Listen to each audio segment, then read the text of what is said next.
Welcome to NarrativeNook audio tales where enchanted stories come to life. If you enjoy our stories, please subscribe, like and share to support our channel. Enjoy listening. Nicole pondered briefly and suggested, "I'll remind him to come home early when he's not too busy and spend some time with his parents." Being busy is fine, but Emma's concerned about Ella. "She thinks he looks thinner, and his complexion isn't great," remarked Gloria. "Make sure to tell him to take care of his health." "Got it," Nicole agreed. She knew Ella hesitated to come home, fearing his condition would be noticed. Luckily, there was progress in the experiment. She aimed to spare Ella from undergoing more drug tests. His health was a priority for her. "I also think we should help Ella find a girlfriend to look after him. He might not know how to take care of himself," Stanley suggested. Gloria shot Stanley a disdainful look. "You weren't thrilled when I pushed for marriage, and now you're doing the same to others." If that approach worked, Emma would have given it a shot by now. The main problem was they rarely saw Ella, let alone had the opportunity to discuss it. Stanley, surprised by the reaction, quickly conceded. "Never mind, forget I mentioned anything. Mom, tell Emma not to worry. I'll talk to Ella," Nicole assured Gloria.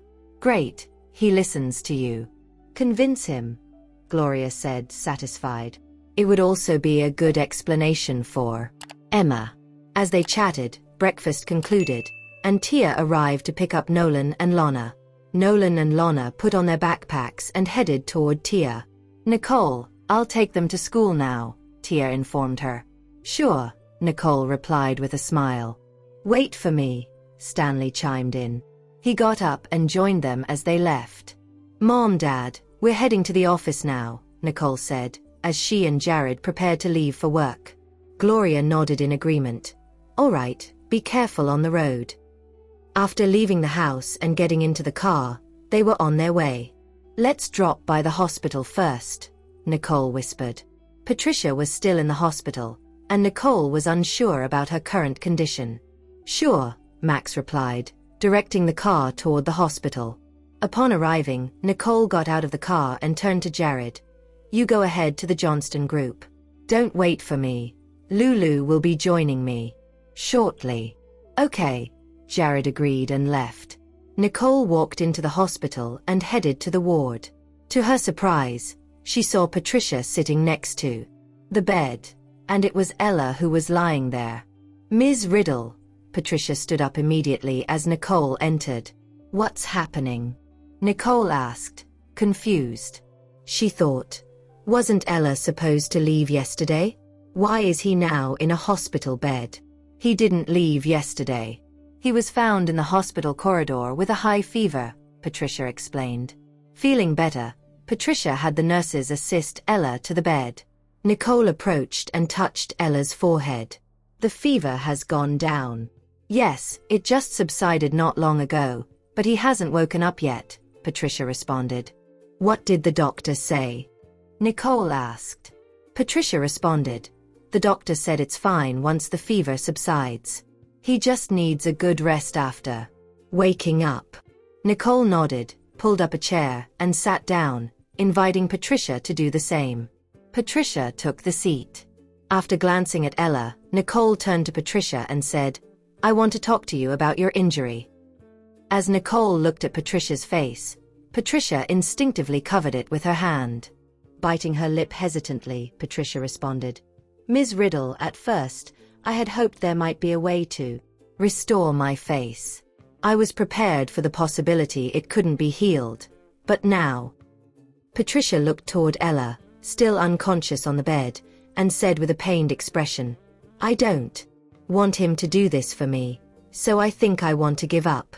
"Patricia, there's still a chance of success. Besides, Ella has already invested so much. It would be a pity to give up now," Nicole reassured her. She understood Patricia's immense pressure, but felt it would indeed be regrettable to give up at this point. "If I had known from the start, I wouldn't have let Ella do this." However, in the past few days, Martin and Ella have made significant progress. Seeing Ella's determination, I decided to give it one more try.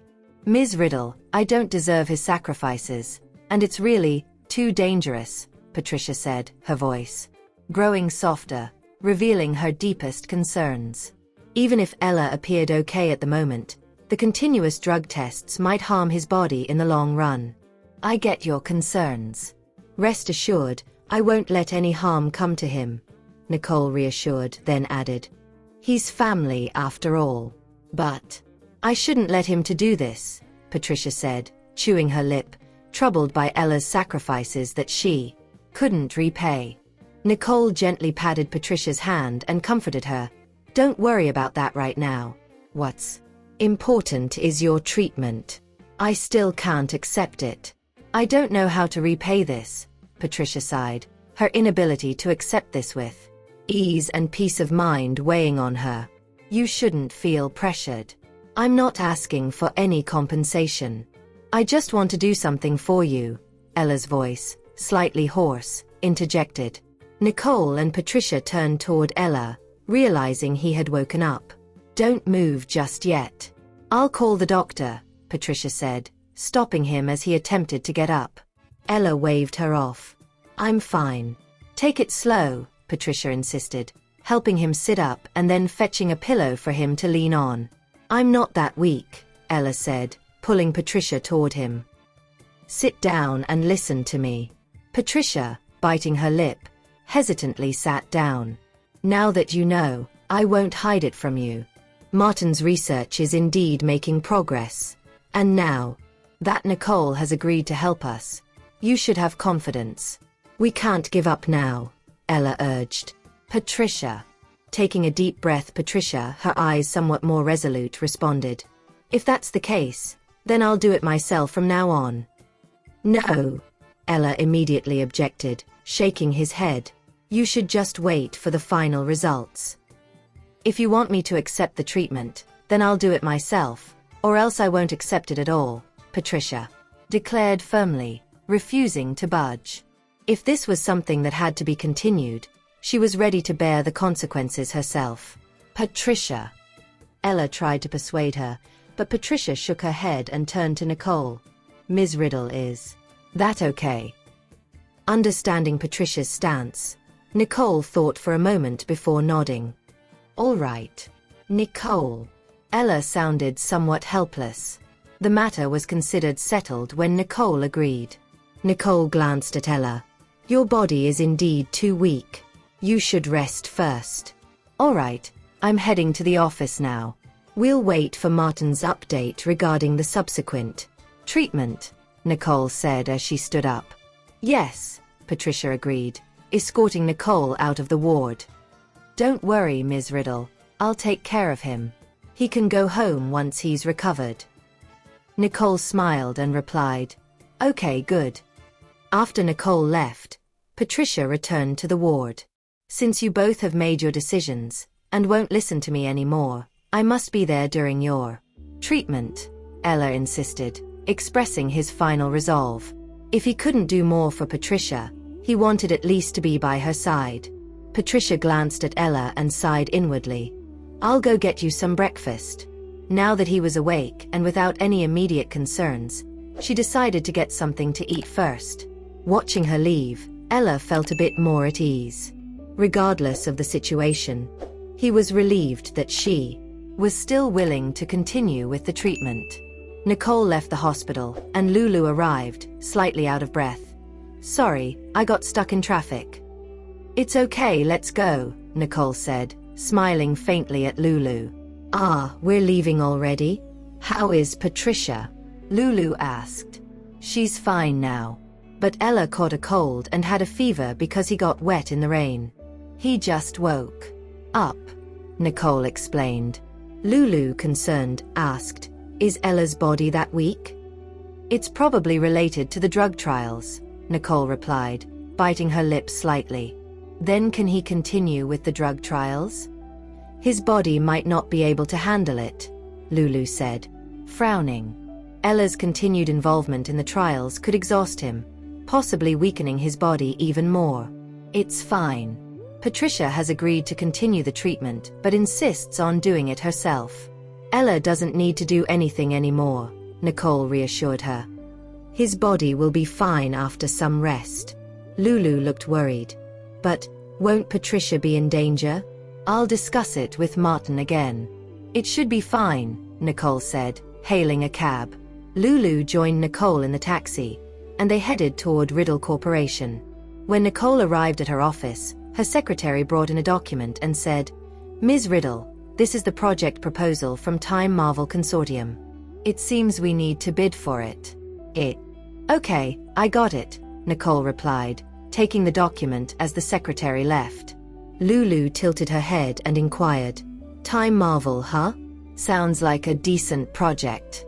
Bidding shouldn't be too difficult for us, right? Have they set a date?" Nicole glanced at the document and responded, "In 3 days." "Oh, that's quite tight timing," Lulu commented, her expression turning more serious. Nicole pressed the intercom button and instructed, "Notify the project and marketing departments to meet in the conference room." "Yes," the secretary acknowledged. After hanging up, Nicole turned to Lulu. "Go get ready." "Okay," Lulu agreed, then turned and left. 10 minutes later, in the conference room, not only the project and marketing departments were present, but Sean and Steve had also arrived. Nicole greeted Sean and Steve before gesturing everyone to take their seats. Once everyone was seated, Lulu distributed the printed documents. "This is Time Marvel Consortium's project. We have 3 days until the bid. Our time is tight, but we still need to come up with a perfect proposal," Nicole stated firmly. "Yes," everyone responded in unison. "Now, what suggestions do we have?" Nicole started, leading the meeting. An hour later, the meeting room buzzed with discussions and proposals, as they strategized for the upcoming bid. After sweeping her gaze over everyone in the room, Nicole declared, "Follow the assignments we just discussed. I want to see the draft proposals by tomorrow." Meeting adjourned. "Yes, Ms. Riddle," everyone agreed, and the room slowly emptied as they left. "Nicole, why the rush with this project?" Steve inquired, examining the file he held. "It's a bit hasty, but the project seems promising. It's worth a shot," Nicole responded. Sean added his agreement.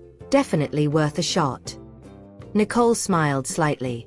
"And we're not just trying, we're going to put our full effort into winning this bid." "All right, let's give it our all and aim to win this bid," Steve said with a laugh. "Once everyone has compiled their content by tomorrow, Lulu and I will go over it and then show it to you," Nicole explained. Steve immediately shook his head. "No need for that. If you approve the proposal, then I trust it too." "But you," Sean added, "don't overwork yourself. Remember, you can always ask us for help." "Okay," Nicole replied with a smile. The group stood up and left the conference room, each heading to their respective offices. Back in her office, Nicole glanced at the files on her desk, picked one up, and started working diligently. As the day turned to evening, Nicole left the office, finding Jared already waiting for her. After getting into the car, Nicole leaned back in her seat, letting out a long sigh. "You look tired," Jared said with a hint of concern. "It's okay. I just want to get the work done quickly, so I didn't take any breaks," she replied, her mind set on efficiently completing the project. Jared gently embraced her. "You don't need to put so much pressure on yourself. Just do your best." Nicole smiled, agreeing softly. She too wanted to give her best effort. Returning home, Nicole found that Nolan and Lana had already arrived. "Mommy, Daddy." The kids ran over happily upon seeing Nicole and Jared. Holding Nolan and Lana's hands, Nicole asked softly, "When did you two get back?" "Just now," Lana replied, tilting her head up. "And where is Tia?" Nicole wondered, not having seen Tia when they came in.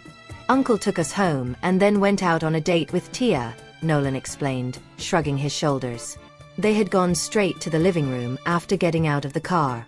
"I see," Nicole said, leading Nolan and Lana to the couch to sit down.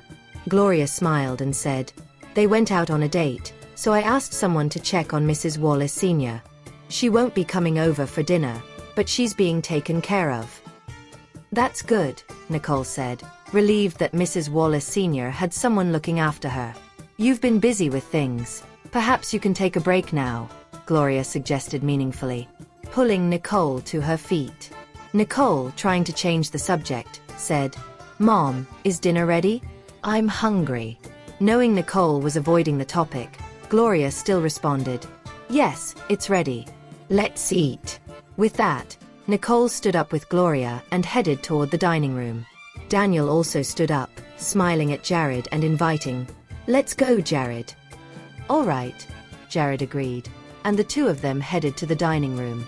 You know, Gloria was just asking casually, Daniel explained on the way. I understand. I'll discuss it with Nicole, Jared replied calmly. Daniel expressed satisfaction with Jared's response. It was clear that Jared understood Gloria was referring to their wedding, and it might be time to discuss it with Nicole. After dinner, Nicole and Jared took Nolan and Lana back to their room. Gloria watched the family of four, smiling and shaking her head. Honestly, I'll miss them when they move out after Nicole and Jared's wedding. But it's something that has to happen eventually. Even though she would miss them, Gloria didn't want the couple to keep delaying their wedding. The house is just next door. We can see them any time, Daniel comforted Gloria as they walked upstairs together. In Nolan's room, Nicole helped him with his homework, while Jared played with Lana and her building blocks. The family shared a moment of joy and harmony, a peaceful snapshot in time. Nicole and Jared spent some rare quality time with the kids, eventually getting them to sleep before returning to their own room. What did Dad say to you? Nicole asked Jared, holding his hand as they walked. Nothing much, Jared replied with a smile, wrapping his arm around Nicole and looking down at her. Should we start thinking about the wedding? Nicole couldn't help but roll her eyes at Jared. You say nothing much, but it was Dad who mentioned it, wasn't it? She had understood her mother's hint earlier and, seeing Daniel speaking with Jared, had guessed what they might be discussing. Gently touching her nose, Jared playfully asked, So, what are your thoughts? Nicole bit her lips slightly and said, Are you in a hurry? If I tell you I've been anxious for a long time, what would you say? Jared replied, smoothly brushing her hair. Nicole chuckled. It's just a wedding. Other than that, our life won't change much, right? We already live like any other married couple. But it's different. I want to give you a grand wedding, Jared said earnestly. He didn't want her to have any regrets about not having a proper ceremony. Well, Nicole paused, then suggested, let's hold off on wedding plans until after this bidding conference. After the conference, they could concentrate on the wedding without work interruptions. Sure, Jared agreed with a smile, then planted a gentle kiss on her lips. The lingering kiss weakened Nicole's determination, and she started to reciprocate. The room warmed with an irresistible, romantic atmosphere. Time flew by, and 3 days later, Nicole, prepared for everything, headed to the bidding venue with Lulu. There are quite a lot of people, Lulu observed, looking at the crowd entering the venue. Yeah, there are, Nicole replied casually. It's about time. Let's go in, Lulu suggested. They entered the venue, registered their company, and were led to their seats. Everyone was whispering in anticipation of the bidding conference's start. Mr. Wright, come this way. A staff member guided a man who was seated near Nicole. Nicole, isn't that? Lulu, seeing the man referred to as Mr. Wright, incredulously pulled at Nicole. Noticing Lulu's tone, Nicole followed her gaze, narrowing her eyes slightly. Everett Riddle. What is he doing here? Nicole thought. I can't believe my eyes. How dare he show up? And what did that person call him? Mr. Wright. Lulu whispered to Nicole. How could Everett just appear out of nowhere? Let's focus on the bidding first, Nicole suggested calmly, looking away. The current situation was unclear, so it was wise to keep a low profile. If Everett had the courage to show up publicly, he must be ready for anything. Nicole needed to go back and figure out what was going on first. Lulu got Nicole's message and replied quietly, "Sure." The bidding started and unfolded step by step. Nicole and Lulu seemed composed as they placed their bids, but in reality, they were closely watching Everett, still unsure about the whole situation. After the bidding, Lulu whispered to Nicole, "Why hasn't he shown up? Let's not dwell on it right now. We should go," Nicole suggested, guiding Lulu toward the car. Once their car left the venue, Everett emerged slowly, his gaze intense as he watched Nicole's departing car. Once Nicole and Lulu were back at Riddle Corporation, Nicole quickly dialed Charlie. There was a man named Mr. Right at the bidding conference I attended today. Look him up for me. Got it. Charlie respectfully agreed after being briefed on the whole situation. After ending the call, Nicole said to Lulu, "Let's wait for the news." "I'm pretty sure that was Everett, but why did he change his name and bid for C Quartet Holdings?" Lulu frowned. Fortunately, he didn't win the bid. That would have been more of a hassle. Clutching the proposal firmly, Lulu said, "And regarding our bid, we should negotiate with the organizers and sign the contract soon for peace of mind." Nicole chuckled, shaking her head. "All right, go ahead." "Okay," Lulu replied seriously, walking away. Once Lulu had left, Nicole leaned back in her chair, her expression turning serious. She thought, "Everett's return is unsettling. He dared to show his face here. He must have been prepared. I need a solid plan to deal with him." In the afternoon, the sunlight was strong. After lunch, Nicole and Lulu took a break in the office. Knock, knock, knock. Nicole looked at the door and said, "Come in." Charlie walked in saying, "Mrs. Johnston, I found something." "What is it?" Nicole asked, her eyebrows furrowing. Charlie, standing by the sofa, replied, "It's indeed Everett, but he's posing as Lexter Wright, the rep for C Quartet Holdings in San Joto. We still can't prove his real identity." Everett had left San Joto under Lawrence's protection and returned with a solid new identity that no one could question. "He must be up to something," Charlie cautioned Nicole. Nicole's eyes narrowed. "I can imagine. Changing his identity and returning, he must be up to something more than just business." Actually, Mr. Johnston had been trying to track him down. "We were close to getting some information. So I think he might be feeling cornered and decided to return under a new identity," Charlie explained. "I see," Nicole responded. "Keep an eye on Everett." "Yes, Mrs. Johnston," Charlie nodded before leaving the office. Nicole narrowed her eyes, emitting a chill. "Herr Lawrence," she suddenly chuckled softly. "Everett must be a shield arranged by him. Otherwise, such a coincidence would be hard to believe." "Humph, I knew he was up to no good," Lulu said indignantly, reflecting on their last encounter with Lawrence. His demeanor had been oddly unsettling, confirming her worst suspicions about him. Nicole, with a meaningful tone, reassured her. "Don't worry. Now that Everett is back, his true intentions will soon be revealed. The truth would come to light, regardless of whether he was Everett or Lexter Wright." Nicole was determined to make him pay for his actions. Lulu, recalling Benjamin, expressed her concern. "But we can't keep this hidden, can we? What about your grandfather?" "I think Grandpa will handle it calmly," Nicole replied, biting her lips slightly. Lulu sighed. "I hope so." "Let's go visit after work," Nicole suggested thoughtfully. "I'll join you," Lulu offered. They decided to visit the family's old manor after work, also calling June to join them. As evening approached, the Riddle family manor was bustling with activity. Great-grandpa, Nolan and Lana ran in, heading straight for Benjamin. Seeing the two little ones, Benjamin's face lit up with joy. "Grandpa," greeted Nicole and Jared as they entered, followed by Lulu, June, and others. Stanley and Tia were already there, seated on the couch. "You guys are quick," Lulu said with a smile, looking at Tia and Stanley. Stanley explained, We didn't pick up Nolan and Lana, we came straight from home. Lulu continued the conversation. We haven't been home recently. How's the new house coming along? Tia's cheeks turned a slight red as Stanley replied. It's still in preparation. But speaking of which, now that you're preparing the house, shouldn't you start planning your wedding? June interjected with a reminder. I don't think it's time yet, Stanley said, glancing meaningfully at Nicole and Jared.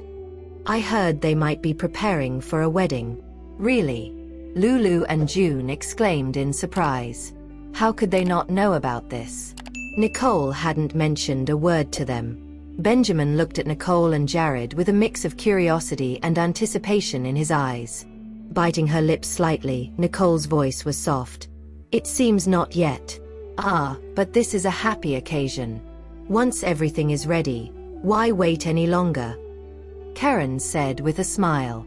Indeed, the others echoed, their curiosity evident. Gloria, pulling Nicole aside, asked, Didn't you say there was nothing much happening recently? Nicole remained silent, her expression betraying a hint of hesitation. You mean because of? Lulu realized something, sighing helplessly. What's going on?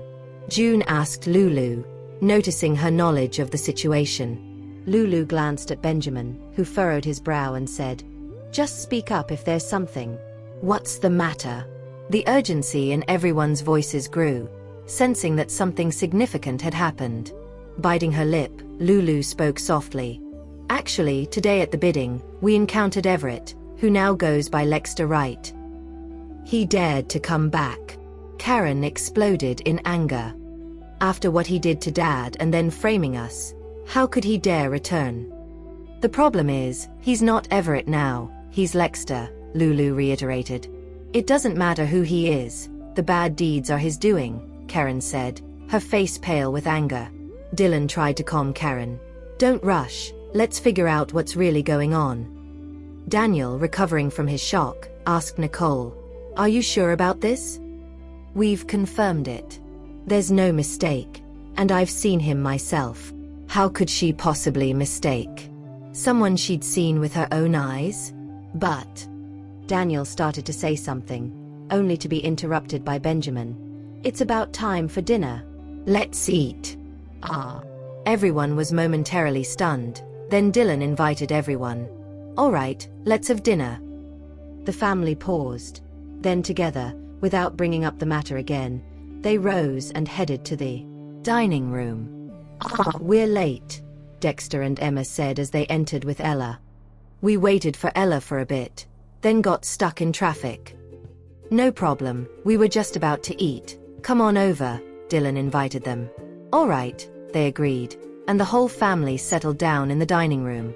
Dexter, sensing something amiss during dinner, quietly asked Daniel, Did something happen? Everett is back, Daniel whispered to Dexter. What? Dexter was taken aback, frowning. Isn't he? Just eat. Daniel shook his head, indicating that Dexter should not discuss it further. Dexter understood, glanced at Benjamin and said, Dinner. Throughout the meal, everyone found various topics to discuss, but no one mentioned Everett again. After dinner, Benjamin looked at Nicole and Jared and said, Come with me to the study. Okay, Nicole and Jared agreed, following Benjamin to the study. Daniel wanted to follow Nicole and Jared to the study, but was stopped by Dexter. Dad didn't call you, so it's best not to go now. Sighing, Daniel sat down, looking worried. What exactly is going on? Dexter, still unaware of the full situation, asked Daniel. Daniel explained the situation to Dexter, frowning. His return this time is probably not that simple. Yes, I'm also worried about that, Dexter replied, his expression becoming more solemn. Actually, the reason we asked everyone to come today was that we knew we couldn't keep this a secret. We were afraid Grandpa wouldn't take it well, so we wanted everyone to be here, Lulu said in a low voice. Right, Grandpa would have found out about this sooner or later, Daniel nodded in agreement. It was indeed better for them to inform their father beforehand than for him to find out through other means.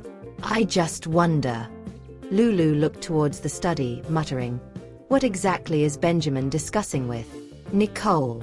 "Don't worry, my father can handle these things," Daniel assured her. Meanwhile, in the study, Benjamin gestured for Nicole and Jared to sit down. "Grandpa, we only found out about this today. Then we had someone confirm it was him," Nicole said softly. "Let him return."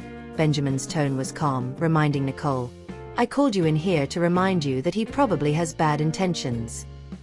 He must have made thorough preparations to dare to return so openly." "We understand," Nicole replied, having also considered that Everett's return was likely part of a plan.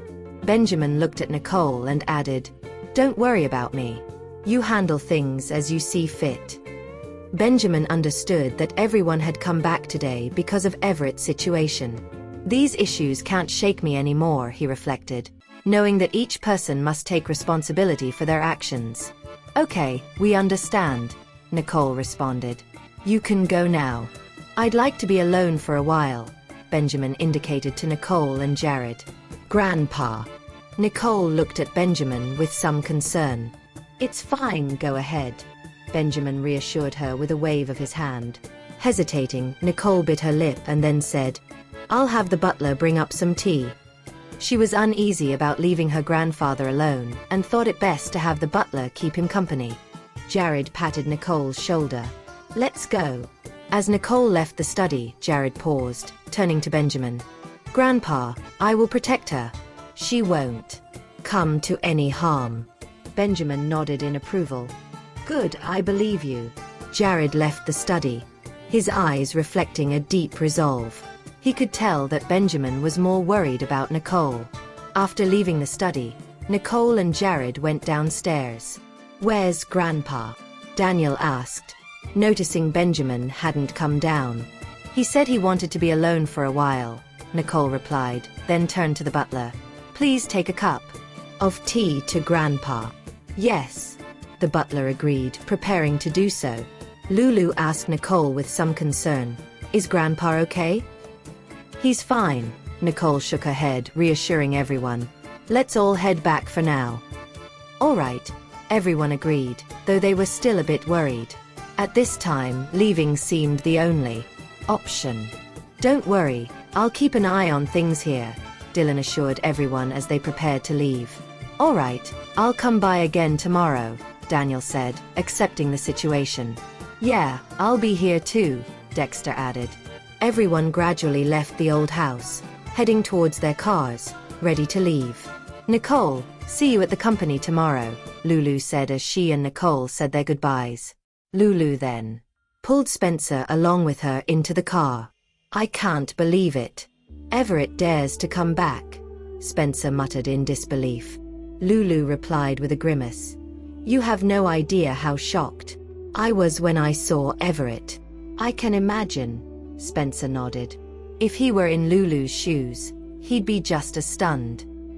His return at this time, it's clear he's up to no good," Lulu said, frustrated. "Don't be upset, let's just head home," Spencer comforted her, patting her hand. Sighing, Lulu leaned back in her seat. After saying goodbye to the family, Spencer started the car and left. One by one, everyone got into their cars and drove away from the old house. In the car, Nicole comforted a worried Nolan and Lana.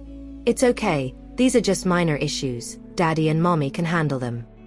"Yeah," Nolan and Lana nodded, but still clung tightly to Nicole. Jared took Lana into his arms. "It's just work stuff, Daddy and Mommy can handle it." "Really? Just work?" Lana asked, half convinced. Though they didn't know the specifics, they could sense the heavy mood of the adults. "Yes," Jared's voice softened. Nicole also reassured Nolan and Lana. "Don't worry, you have Daddy and Mommy here." After speaking, Nicole looked up at Jared and smiled. Returning to the Riddle residence, Jared and Nicole tucked Nolan and Lana into bed before retiring to their own room. "You must be tired," Jared said, noticing Nicole's slightly weary expression. "It's okay, just a bit sudden," Nicole sighed. "Let's rest for now," Jared suggested, gently stroking Nicole's hair. Nicole smiled faintly, took a bath, and then lay down. Jared kissed her forehead softly, whispering, "Sleep now." "Aren't you sleeping?" Nicole asked, puzzled. "I still have some work to finish, but I'll join you soon," Jared replied, patting Nicole's shoulder before sitting down at the desk. Nicole looked at Jared, feeling a warm comfort, and closed her eyes to sleep. The next day was bright and sunny. After dropping Nicole off at the company, Jared instructed Max, "Drive. Mr. Johnston, Everett, is currently staying in a hotel. It looks like he doesn't plan to buy property," Max reported. He won't stay in San Giotto for long," Jared mused, his expression darkening slightly. Everett's purpose in returning was clearly for the crests. Previously, he collaborated with the Eastern Falcon, but after Scorpio's incident, it seems he couldn't wait any longer and decided to return himself, Jared thought aloud. Of course, Lawrence's involvement is unmistakable. As expected, Lawrence is more cunning. "Keep an eye on Lawrence's people, and tell them to be even more cautious," Jared ordered with a hint of coldness in his voice. Everett, being in the open, was one thing, but Lawrence's presence in the shadows was more concerning. "Understood," Max replied, fully grasping Jared's intentions. In Nicole's office the next day, Lulu asked with concern, "How was it going home yesterday?" "Everything. Okay. Everything's fine. Dad went to Grandpa's place early this morning," Nicole replied. Lulu sighed in relief. "That's good. I was worried everyone might be affected." "There's definitely an impact, but it seems everyone's handling it okay," Nicole said with a sigh. Lulu nodded and then hesitantly added, "I don't know what Everett is planning, but we should all be careful." Nicole's expression darkened slightly. "He will come looking for us." "Ha." Lulu was momentarily taken aback before realizing, "You mean Everett will come to us?" "His appearance at the bidding was purposeful," Nicole said, her tone tinged with coldness. It seemed that Everett's presence at the bidding was not really about the bidding itself, but rather to make his presence known to her. Lulu nodded. "That makes sense. He's testing us.